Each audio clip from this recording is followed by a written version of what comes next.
दुनिया में दो बड़ी जंग हो रही है।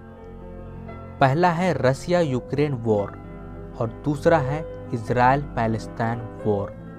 दोनों ही जंगों में भारी जान माल का नुकसान हो रहा है। जहां एक तरफ रसिया यूक्रेन वॉर में अनुमान लगाया जा रहा है लगभग 10 लाख लोग या तो मारे गए हैं या तो जख्मी हुए हैं, वहीं दूसरी तरफ इजराइल 45,000 से ज़्यादा सिविलियंस को मार चुका है और ये जंगें अभी भी चल रही है, यानी मरने वालों की संख्या और बढ़ेगी।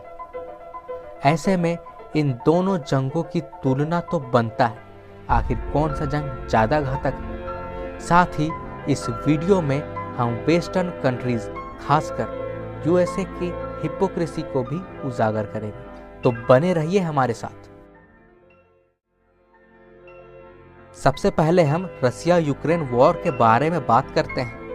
यह वॉर 24 फरवरी 2022 को शुरू हुई थी और अभी दिसंबर 2024 चल रहा है, यानी इस वॉर को शुरू हुए 34 महीने हो चुके हैं। कई लोगों को लगा था कि ये जंग रसिया आसानी से जीत जाएगा, लेकिन ऐसा हुआ नहीं। यूक्रेन रसिया को कड़ी टक्कर दे रहा है। यहाँ पे एक सवाल उठता है कि यूक्रेन रसिया जैसी बड़ी ताकत के सामने इतने दिनों तक कैसे टिक गया। इसका उत्तर तो आपको भी पता है, जी हाँ, वेस्टर्न कंट्रीज के मदद की वजह से। चाहे बात हथियार की हो या धनराशि की, हर तरीके से पश्चिमी देशों ने यूक्रेन की मदद की है।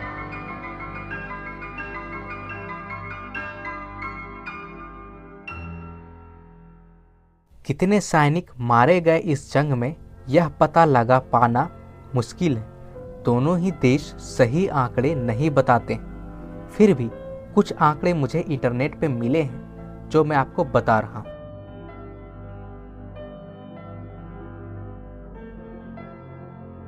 वेस्टर्न एस्टिमेट्स के मुताबिक फरवरी 2022 से अब तक लगभग 80,000 यूक्रेनियन सोल्जर्स मारे जा चुके हैं। हालांकि यूक्रेनियन प्रेसिडेंट जेलेंस्की ने हाल ही में बताया है कि उसके लगभग 43,000 सैनिक मारे गए हैं और 3,70,000 सैनिक घायल हुए हैं। बात करें अगर रसियन सोल्जर्स की, तो independent Russian media outlet Mediazona के मुताबिक सितंबर 2024 तक लगभग 71,000 रसियन सोल्जर्स कंफर्म्ड मारे गए हैं। ध्यान रहे, यह कंफर्म्ड नंबर है, यानी रियल नंबर इससे कहीं ज़्यादा हो सकती है, जिसका कंफर्मेशन अभी तक हुआ नहीं है। यूएस डिपार्टमेंट ऑफ डिफेंस के मुताबिक 4,62,000 से 7,28,000 के बीच रसियन सैनिक या तो मारे गए हैं या जख्मी हुए हैं या पकड़े गए हैं। यूक्रेनियन प्रेसिडेंट जेलेंस्की के अनुसार 1,98,000 रसियन सोल्जर्स मारे गए हैं और 5,50,000 घायल हुए हैं। दोस्तों, भले ही हमें मरने वाले सैनिकों की सही संख्या पता ना हो, फिर भी इन आंकड़ों को देखकर पता चलता है कि दोनों देशों के अच्छे खासे सैनिक मारे गए हैं। खैर, अब हम चलते हैं सिविलियन कैजुअलिटीज की तरफ। यूक्रेनियन ऑफिशियल्स के अनुसार 12,000 से ज़्यादा सिविलियंस मारे जा चुके हैं, जिनमें 551 बच्चे भी शामिल हैं। हालांकि कुछ ऑर्गेनाइजेशंस ने अलग रिपोर्ट प्रस्तुत किया है, लेकिन फिर भी मैं यूक्रेनियन ऑफिशियल्स का ही डेटा सही मानकर चल रहा हूं। इस जंग में रसिया की 80 सिविलियंस मारे जा चुके हैं, जो कि बॉर्डर एरियाज में मारे गए हैं। अब बात करते हैं इजराइल पैलेस्टाइन वॉर की। इजराइल पैलेस्टाइन वॉर बहुत पुरानी लड़ाई है, लेकिन वर्तमान में चल रहा कत्लेआम 7 अक्टूबर 2023 को हमास हमले के बाद शुरू हुआ है, यानी इस जंग को शुरू हुए लगभग 15 महीने होने वाले हैं। इस जंग में लगभग 1,700 इजरायली और फॉरेन नेशनल्स मारे गए हैं। इसमें से ज़्यादातर लोग 7 अक्टूबर को हमास द्वारा किए गए हमले में मारे गए थे।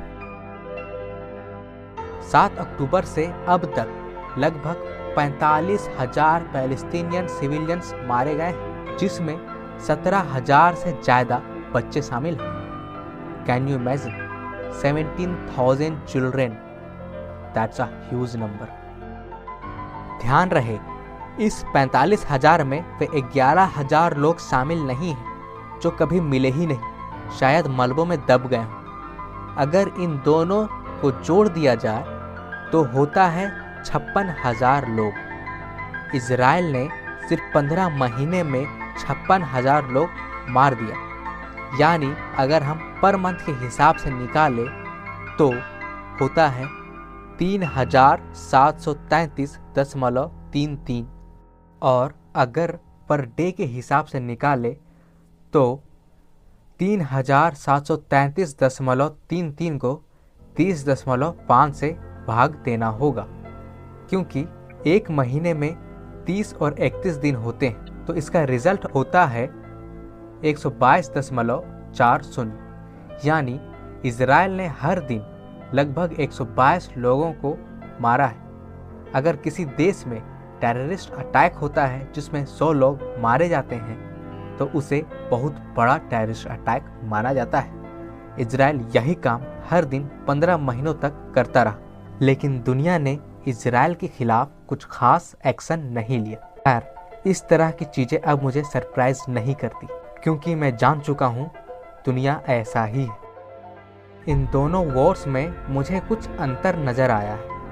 साथ ही वेस्टर्न कंट्रीज़ का रवैया भी इन दोनों वॉर्स में अलग अलग है। नंबर 1, रसिया यूक्रेन वॉर में सोल्जर्स की मौत ज़्यादा और सिविलियंस की मौत कम हुई। इससे यह बात पता चलता है कि एक देश का सोल्जर्स दूसरे देश के सोल्जर्स के अगेंस्ट लड़ा है, इसलिए इसे हम प्रॉपर वॉर भी बोल सकते हैं। जबकि दूसरी साइड इजराइल पैलेस्टाइन वॉर में एक देश के सोल्जर्स दूसरे देश के सिविलियंस के अगेंस्ट लड़ा है। जी हाँ, इजराइल ने स्कूल, कॉलेज, हॉस्पिटल्स कोई भी जगह नहीं छोड़ा, पूरा की पूरा शहर को मलबे में बदल दिया। इसलिए आप इसे जेनोसाइड भी बोल सकते हैं। नंबर 2, जहां एक तरफ रशियन इन्वेजन के खिलाफ वेस्टर्न कंट्रीज ने रसिया पर सैंक्शंस लगा दिए, वहीं दूसरी तरफ इजराइल पैलेस्टाइन के ज़मीनों पर कब्जा करता रहा, लेकिन वेस्टर्न कंट्रीज ने कोई भी सैंक्शंस इजराइल के खिलाफ नहीं लगाया। नंबर 3, जहां एक तरफ रसिया से लड़ने के लिए वेस्टर्न कंट्रीज ने यूक्रेन को हथियार दिया और दुनिया को ये मैसेज पहुंचाने की कोशिश किया कि जब भी कोई देश दूसरे छोटे देश पे हमला करेगा तो हम उस देश का साथ देंगे और ह्यूमैनिटी की रक्षा करेंगे। हालांकि कुछ दिनों बाद ही वेस्टर्न कंट्रीज़ का असली चेहरा बाहर आ गया, जब इजराइल बच्चों को मारता रहा और वेस्टर्न कंट्रीज़ खासकर यूएसए हथियार सप्लाई करता रहा। नंबर 4, वेस्टर्न मीडिया ने भी इजराइल पैलेस्टाइन वॉर में इजराइल का साथ दिया और पक्षपाती तरीके से रिपोर्टिंग की। इस पे मैं आपको रवीश कुमार का ये वाला रिपोर्टिंग सजेस्ट करना चाहूँगा, आप इसे ज़रूर देखें, लिंक डिस्क्रिप्शन में है। इस वीडियो में इतना ही। आप क्या सोचते हैं इस बारे में आप कमेंट करके बताइए। मैं मिलता हूँ आपसे अगले वीडियो में। Thank you.